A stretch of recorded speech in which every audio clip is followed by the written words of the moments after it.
Hello, a very good morning. My self doctor Ravindra Yadav. आज हम एक केस करेंगे बच्चे का। ठीक है, 1 साल का बच्चा है, मेरा ही बच्चा है। हम आज मेरे ही बच्चे का केस मैं आपको शेयर करूंगा। ये मुझे थोड़ा बहुत डिफ़िकल्ट हुआ ये केस निकालने के लिए, क्योंकि बहुत प्रॉब्लम हो गया था ये केस डील करने में, क्योंकि समझ में कुछ नहीं आ रहा था। हर चीज़ें ऐसी लग रही थी कि हमने हर चीज़ों से ट्राई कर लिया बट कुछ मिला नहीं। उसको 1 साल का है एंड उसको सडनली फ़ीवर स्टार्ट हुआ। और फीवर के साथ उसको लूज़ मोशन, वॉमिटिंग और फीवर, ये तीनों का साथ में कॉम्बिनेशन उसको जनरेट हुआ। क्या करता कि वो हर आधे आधे घंटे में मोशन पास करता और खाने के लिए नहीं मांगता। कुछ भी खाता तो उसका स्टमक है ना ब्लॉटेड रहता, एकदम फुल जाता। खाता मगर वो ब्लॉट होता और फिर वो वॉमिट कर देता। ऐसे कांस्टेंट उसको चल रहा था। ठीक है, तो पिछले 1 दिन से हो गया। मैंने मेडिसिन दिया, 1 मेडिसिन 2 मेडिसिन, तो बट कोई रिजल्ट नहीं मिला। फीवर का स्पाइक कम नहीं हो रहा है। फीवर कांस्टेंट 101 102 का स्पाइक उसको बैठ रहा है। फीवर के साथ साथ उसको लूज़ मोशन है। लूज़ मोशन भी कंटिन्यू हर आधे घंटे में, पौने घंटे में थोड़ा थोड़ा मोशन पास कर रहा है। ठीक है, खाना तो वो खा रहा है क्योंकि पहले वो बहुत खा उसका एपेटाइट बहुत अच्छा था पहले से। बट फीवर में भी उसका एपेटाइट अच्छा है, मगर वो खाता है तो ब्लॉट होता है, और ब्लॉट होता है तो फिर वो क्या होता है कि वॉमिट करता है। उसका स्टमक जब मैं छू रहा हूँ तो एकदम ब्लॉटेड है, ऐसा लगता है कि क्या कितना अंदर भरा है। स्टिल वो क्या करता कि वो खाता और वो वॉमिट कर देता, प्लस उसके साथ उसको मोशन पास होता। तो पहले दिन तो मैंने मेडिसिन दिया, कोई असर नहीं हुआ। ठीक है, कम से कम 3 मेडिसिन मैंने कंटिन्यू चेंज कर दिया, कोई इफेक्ट नहीं। सेकेंड डे वापस से सेम इंटेंसिटी, मोशन बंद होने का नाम ही नहीं ले रहा है, कांस्टेंट मोशन चालू है और प्लस वो खाना नहीं खा रहा है और फीवर भी है। तो ही वॉज डिटोरिएटिंग, मतलब डल होते जा रहा है। अब बच्चा है 1 साल का, तो हमें थोड़ा सोचना पड़ता है ना कि ज़्यादा हम ये नहीं कर सकते। तो सेकेंड डे भी वॉज कि मतलब नथिंग इज़ हैपनिंग। मैं हर चीज़ों से देख रहा हूँ ऑब्जर्वेशन। मैंने उसको सारी मेडिसिन दे दी। मैंने उसे बेलाडोना दे दिया, चैमोमिला दे दिया, उसके बाद मैंने उसको झलसेमियम दिया, उसके बाद मैंने इरिटेबिलिटी पकड़ के मैंने उसे ब्राइनिया दिया। मगर मैंने मतलब कम से कम मैंने 8-10 मेडिसिन उसे, सेकेंड डे मैंने उसे 2-3 मेडिसिन और रिपीट किया but nothing was happening. Third day, second day तो कैसे कैसे निकल गया। पानी मैं उसको कंटिन्यू पिला रहा हूँ ताकि उसका डिहाइड्रेशन में ना जाए। Now third day when he was totally dull.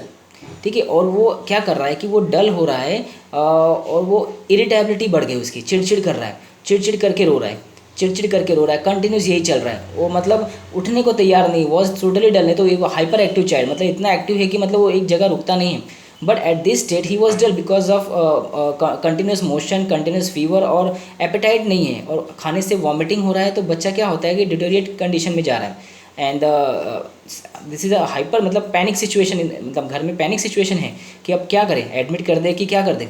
ठीक है, my father was allopathy doctor, तो उनका कंसर्न ज़्यादा है कि चल एडमिट कर देते 2 दिन के लिए। ठीक है, तो बट कि मुझे पता है कि बस एक से मिनिमम एक मेडिसिन परफेक्ट बैठेगी तो the child was out. Condition मतलब एकदम सडनली चेंज हो जाएगा। तो मैंने बोला कि 1 दिन और मैं वेट करता हूँ। And just was observing. मैं क्या करता कि रात रात भर ये सोता नहीं। रात भर क्या होता है, रेस्टलेसनेस रहता, बहुत रेस्टलेस रहता। दिन में थोड़ा वो सो जाता, मगर रात में वो बार बार उठता, बार बार उठ के रोता, बार बार उठ के वो रोता और फीडिंग करता। Little panic situation is going on.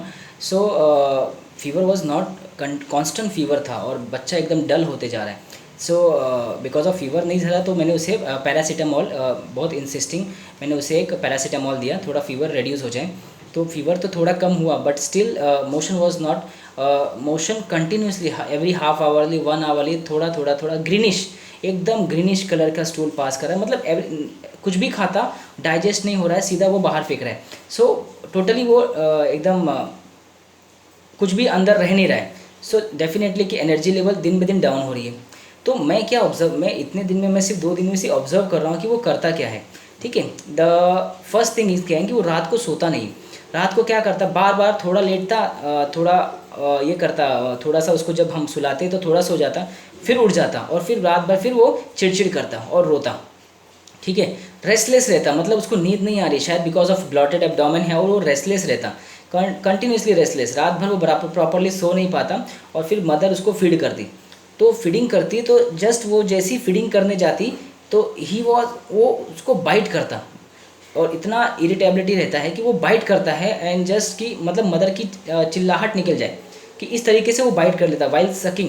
While feeding कि वो तुरंत वो तो बाइट कर लेता। तो 2-3 एपिसोड ऐसा हुआ। तो फर्स्ट टाइम तो मैंने फर्स्ट डे भी किया उसने, but I was neglected that thing. तो सेकेंड डे भी, third day he was bite tremendously, कि इतनी ज़ोर से बाइट कर लिया कि बिकॉज ऑफ इरिटेबिलिटी इतनी ज़्यादा है, और उसने फीडिंग के टाइम इतना ज़ोर से बाइट कर लिया कि जस्ट कि शाउट हो गया। मेरी वाइफ ने उसका आवाज़ निकल गया, चीख निकल गया कि इतना तेज़ उसने उसको साइड में रख दिया। मतलब उसकी हिम्मत नहीं हुई कि वापस से कि इसको फीड करे। दिस इज़ द थिंग, ठीक है। और वो क्या करता है, जब भी कोई आता या उसको बुलाता, तो वो क्या करता, वो ऐसा मुंडी नीचे करके, उसके पास इतनी ताकत नहीं रहती कि वो जाना तो चाहता है उस पर, वो हाथ ऐसे आगे फैला के, हाथ कि आओ और मुझे उठा लो। और अगर कोई उसको बुलाता कि और आगे, मतलब और आगे आओ, तो ही वॉज कि अपना सर डाउन कर देता कि नहीं, इससे ज़्यादा वो आगे नहीं आ सकता। तो वो खुद ही हाथ फैला के बोलता कि मुझे यहीं से उठा लो, तो यहाँ से उसको कैरी करो, ठीक है।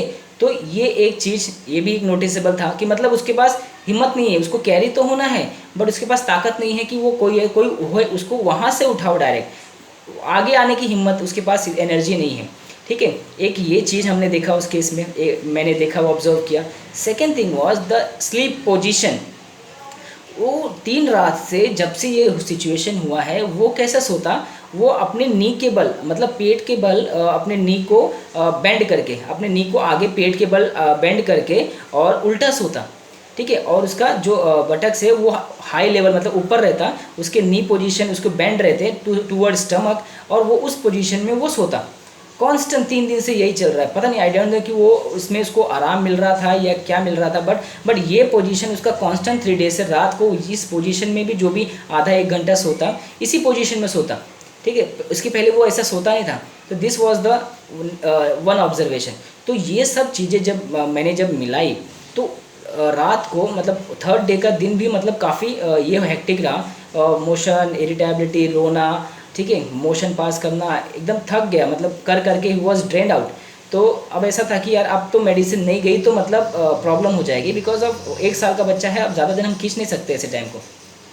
सो दैट टाइम मैंने उसे रेपेट्राइज किया, और जो सारी चीज़ें मैंने ऑब्जर्व किए ओवरऑल, तो मैंने इसे 30 का, रात को 9 बजे मैंने इसे 30 पोटेंसी दिया।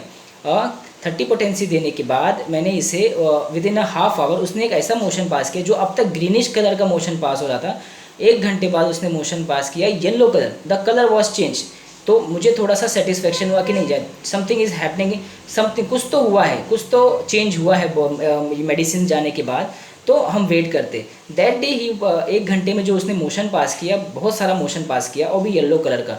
सो उसके बाद उसने काफ़ी कुछ खाया, मगर वॉमिटिंग नहीं हुई। एक चेंज हमने देखा ऑब्जर्वेशन में कि वॉमिटिंग नहीं किया, अच्छे से खाया। No doubt the stomach was bloated, मतलब जो उसका एब्डोमेन था वो ब्लॉटेड ही था, खाने के बाद बहुत ब्लॉटेड, ऐसा लगता कि कितना चीज़ भरा है अंदर। तो मुझे लग रहा था कि वॉमिट कर देगा, बट उसने वॉमिट नहीं किया, एंड वो अच्छे से उसने निकाल लिया फेज़। ना द रात का फेज़, ना जो द नाइट का फेज़ था, उसने क्या किया कि रात का फेज़ उसने जो रेस्टलेसनेस था, जो स्लीपलेसनेस था, रात को जो सोता नहीं था, that day after 30 potency the child was whole night sleep very well, मतलब वो पूरी रात अच्छे से सोया, डायरेक्ट सुबह उठा, ठीक है। तो वेल एंड गुड, मतलब एकदम अच्छे से, रात को एक बार उसने उठा नहीं, वो एकदम परफेक्टली, एकदम परफेक्ट स्लीप उसने लिया। तो ये भी एक अच्छा, मैं रात को, मैं एक्चुअली मैं बार बार मेरी आँख खुल रही थी, तो जस्ट आई वॉज सीइंग कि he was sleeping very well, तो मुझे टेंशन नहीं था कि चलो अच्छे से सो रहा है, कोई प्रॉब्लम नहीं है। तो that third day night he was sleep very well. Next day उसने मोशन जो अब तक जो पतला एकदम ग्रीनिश वाटरी स्टूल पास कर रहा था कंटिन्यूस, तो फोर्थ डे मॉर्निंग में उसने ब्रेकफास्ट किया थोड़ा सा, और उसके बाद जो उसने मोशन पास किया, एकदम थिक स्टूल पास किया, सेमी सॉलिड के साथ थोड़ा लिक्विड सेमी सॉलिड में स्टूल पास किया, एंड इट वॉज नॉर्मल, जो पहले से वो कंपेरेटिव काफ़ी much better, and he was completely pass out, मतलब बहुत सारा उसने स्टूल पास किया, एंड उसका जो स्टमक जो ब्लॉटेड था वो टोटली फ्लैट हो गया उसके बाद। तो सारा का सारा वो ड्रेन्ड आउट कर दिया उसने, जो मोशन जो अब तक जो उसके अंदर जो एसिड था, जो प्रॉब्लम था, इन्फेक्शन था, वो सारा ड्रेन आउट हो गया। उसके बाद से उसकी जो एक्टिविटी है वो काफ़ी बढ़ गई, ठीक है, हर चीज़ एक्टिविटी उसकी काफ़ी परफेक्ट हो गई। पहले ये सब नॉर्मल हो गया, एपेटाइट बढ़ गया उसका वापस से, and he was start playing again, जो डलनेस था, वीकनेस था, वो भी निकल गया 4th डे से, ठीक है। सो 30 पोटेंसी के बाद से धीरे धीरे करके 4th डे वो नॉर्मल, 5th डे में 2 दिन में वो पूरा ठीक हो गया। तो मैटर ऑफ 1 डोज जो परफेक्ट सिमिलिमम जो उस दिन रात को मैंने दिया, उसके बाद वो ठीक हो गया। सो अभी हम एनालाइज करेंगे इस केस को कि इतना सब मैंने 10-12 मेडिसिन में काउंट नहीं कर सकता, मुझे लगा 10 से 12 मेडिसिन मैंने उसे खिलाया था 2 या ढाई दिन में। थर्ड डे की रात तक तो मैंने खिलाया था उसको, बट नथिंग वॉज हैपनिंग, कि मतलब कुछ भी अच्छा चेंज नहीं आ रहा है कि जो बच्चे में ऐसा पॉजिटिव साइन दिखे। मगर थर्ड डे नाइट से मैंने उसे मेडिसिन दिया तो उसके बाद वो केस नेक्स्ट डे से ही विदिन 1 घंटे में ही मेडिसिन ने एक्शन चालू कर दिया and was clear, totally normal condition में वो चेंज हो गया। सो अभी आप देखेंगे कि ये केस में इंपॉर्टेंट चेंज क्या है, फर्स्ट थिंग। और हाँ, एक चीज़, वो जो खेलता, अगर उसको कोई टॉय देते हम या कोई उसको हम खेलने के लिए कोई टॉय देता तो क्या करता कि वो जोर से वो टॉय को लेके बाइट करता, मतलब काटता जोर से। टॉय को क्या करता कि दांत के नीचे जोर से दबा के काटने की कोशिश करता। तो ये भी वो एक चीज़ उसके अंदर कर रहा था। तो हमें हर चीज़ को बहुत इंपॉर्टेंस देना है कि वो कर क्या रहा है, ठीक है। सो इसको मैंने फर्स्ट रूब्रिक जो कर रहा था वो एक तो बाइटिंग चिल्ड्रन है, biting in children first thing, ठीक है। रात को उठता, इरिटेबिलिटी इन चिल्ड्रन, इन मतलब चिड़चिड़ा हो गया ना फीवर की वजह से और बिकॉज ऑफ वो जो मार्बल मोशन, तो चाइल्ड कैसा हो गया, चिल। हमें इन जनरल रूब्रिक लिया है इसमें, इरिटेबिलिटी इन चिल्ड्रन, ठीक है। बाइटिंग इन चिल्ड्रन, क्या करता है कि बाइट करता, टॉय को मिलता तो जोर से अपने तीत के नीचे दबा के जोर से वो बाइट करता। Second thing biting in children.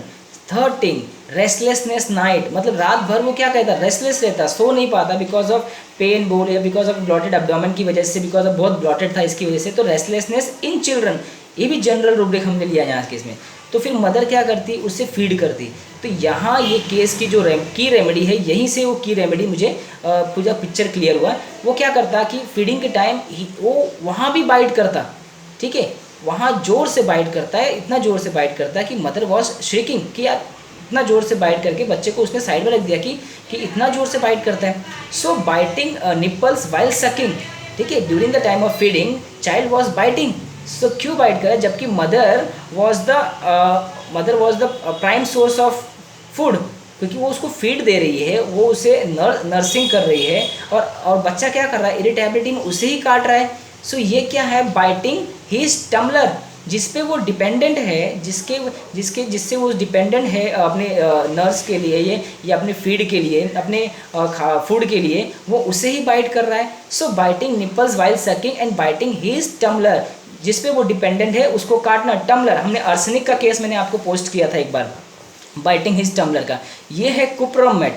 सो ये बाइटिंग हिज टम्बलर, ठीक है, तो ये कुप्रम मेट का बाइटिंग हिज टम्बलर है। सो एंड उसका जो स्लीप पोजीशन था, ये भी एक अच्छा क्लू था केस में। जो उसका पोजीशन था, जो कांस्टेंट वो 3 दिन से कर रहा था, कि पोजीशन को कैसा कर रहा था वो, कि अपने नी को अपने पेट की तरफ आगे खींचता और उल्टा सोता, ठीक है। तो ये क्या है, sleep position, elbow knee, elbow bend knee, ठीक है, अपने नी को बेंड करता और अपने एल्बो की, अपने एल्बो और स्टमक के बल वो सोता, ठीक है, अपने नी को फोल्ड कर देता, आगे की तरफ स्टमक की तरफ ढकेल देता, ठीक है। तो रूब्रिक क्या है, sleep position, knee and elbow bend position, ठीक है।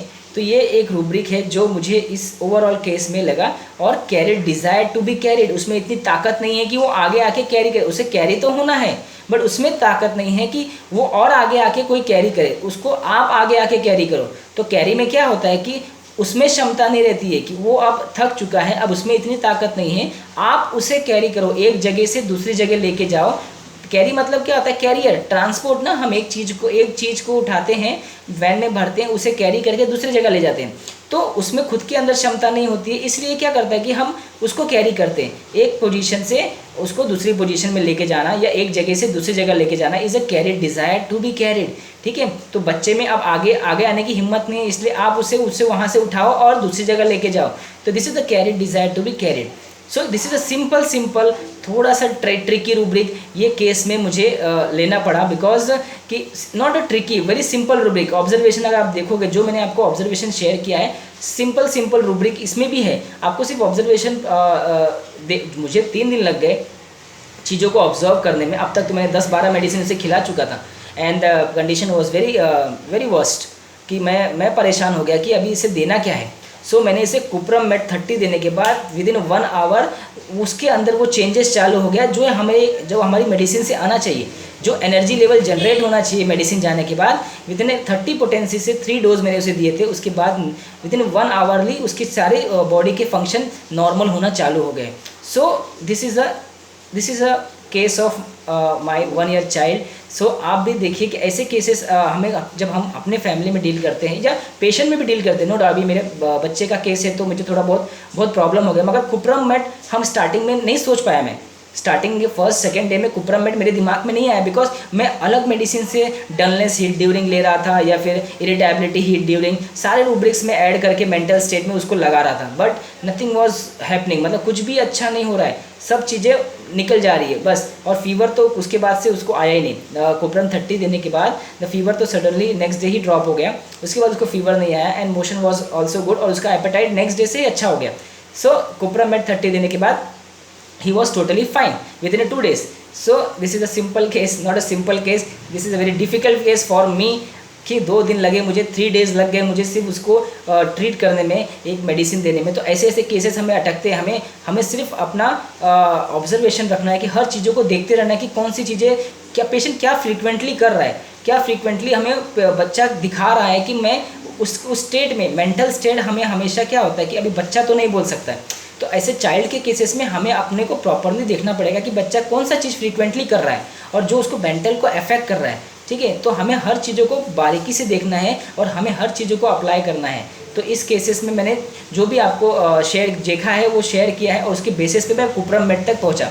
सो this is the case of cuprum met. Thank you.